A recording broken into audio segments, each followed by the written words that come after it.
इस कारण से निषादराज को वशिष्ठ जी जबरदस्ती दौड़ करके गले लगा रहे। ठीक है ना। तो हम लोगों को क्या करना चाहिए, यहाँ शिक्षा क्या लेनी चाहिए?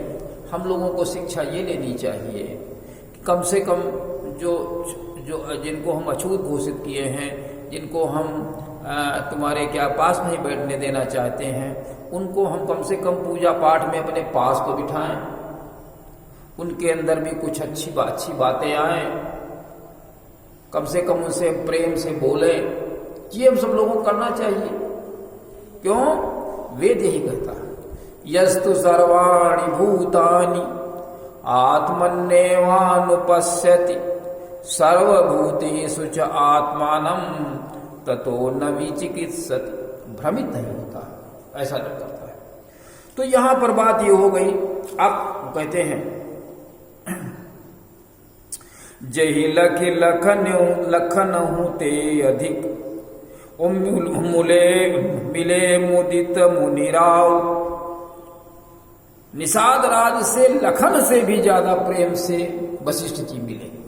वशिष्ठ जी को पता कौन थे? वशिष्ठ जी राम के परिवार के पुरोहित थे और सबसे बड़े तपस्वी थे,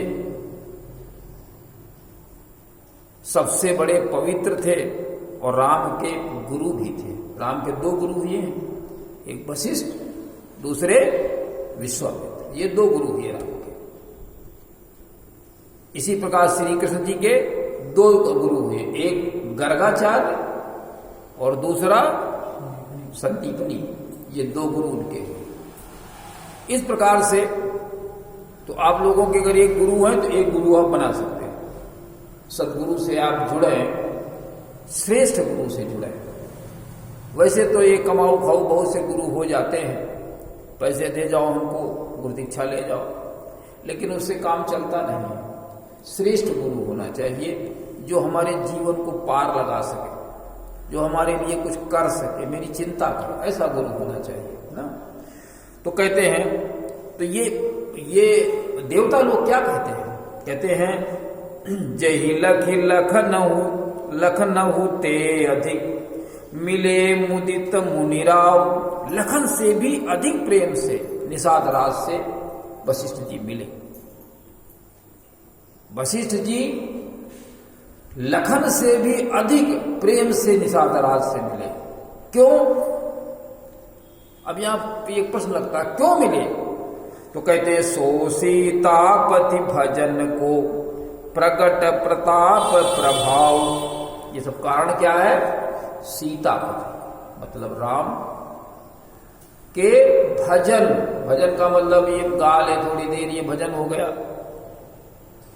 भजन उसको कहते हैं कि जिसमें भगवान के कर्म के प्रति हमको प्रेरणा मिले, उसको हम भजन कहते हैं। गीत के माध्यम से हमारी भावनाओं में उभार आए और हम भगवान के कार्य के प्रति समर्पित हो जाएं, ऐसा जो गीत होता है उसको भजन कहा जाता है। इसलिए कहते हैं भजन का कह लो भाई, भगवान के प्रति समर्पण है, तो ऐसे को हम भजन कहते हैं। और भजन का एक ये भी अर्थ है सेवा करना। भज धातु से भजन बनता है और भज का अर्थ होता है सेवा करना। तो निषाद राज ने राम की सेवा की, राम सीता लक्ष्मण तीनों की सेवा की। जंगल में कौन था? आप सोचिए जरा, जंगल में आप निकल जाए, घर से आप बाहर निकलें, आपकी कौन मदद करेगा? पैसा होगा तो सामान मिल जाएगी, और वहां पर इनके पास पैसा कोई तो था नहीं, केवल शरीर लेकर के गए थे, और न कहीं दुकानें थी, न कहीं तुम्हारे कुछ था। जंगल ही जंगल था। बताइए कैसे काम होता, कैसे खाना मिलता, कैसे पानी मिलता, कैसे इनकी सुरक्षा होती है ना।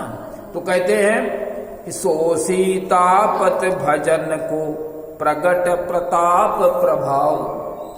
ये सीतापति राम की सेवा का जो है, ये उनकी सेवा का ये प्रताप दिख रहा है, ये प्रभाव दिख रहा है। तो यहां पर हम लोगों को क्या लेनी चाहिए शिक्षा? पहली शिक्षा तो ये लेनी चाहिए कि हमें ऊंच नीच में भेद नहीं करना चाहिए। अगर हम ऊंच भेद करते हैं तो ये भगवान के नियम के विरुद्ध हो जाता है। पहला काम तो ये होना चाहिए। हम ये नहीं कहते हैं कि उनके साथ में बैठ खाना पीना है, लेकिन प्रेम से हम बोल तो सकते हैं, प्रेम से हम बोले। पूजा पद्धति कहीं हो रही हो तो उनको बराबर शामिल कर ले। ये नहीं भैया तुम मंदिर में न घुसना, मंदिर हमारा अछूत हो जाएगा, पैसों से मामले आते हैं। सबरी का मंदिर है, उसमें कोई गुजरे नहीं पाता, वहां दक्षिण प्रांत में बड़ा विवाद चल रहा है केरल में इसका। इसलिए मंदिर में पूजा करने का बराबर अधिकार, ज्ञान देने का बराबर अधिकार। जब परमात्मा सबको प्रकाश बराबर दे रहा, हवा बराबर दे रहा है, पानी बराबर दे रहा है, सब कुछ बराबर दे रहा है, तो हम क्यों उसके नियम के विरुद्ध चलें? एक तो बात ये हो जाती है। दूसरी बात ये हो जाती है, भगवान की भक्ति का अर्थ ये है, हम भगवान के जो भगवान चाहता है उसके अनुसार हम चलें, उसकी मदद करें। जैसे भगवान धर्म की स्थापना में निकले तो हम भी धर्म स्थापना में उनके साथ हम जुड़ जाएं। यही भगवान की भक्ति है। भगवान की भक्ति केवल नाम जप, मंत्र जप या थोड़ी बहुत मिठाई फूल अगरबत्ती लगा, ये तय नहीं है। ये एक पहला स्वरूप है, श्रद्धा है, लेकिन विश्वास उसके प्रति करें और हम ये प्रयास करें कि भगवान ने जो उपदेश किया है उसको अपने जीवन में उतारें। तो ये हमारी क्या कही जाती है? ये भक्ति कही जाती है। तो इसी के साथ में आज के कार्यक्रम का यही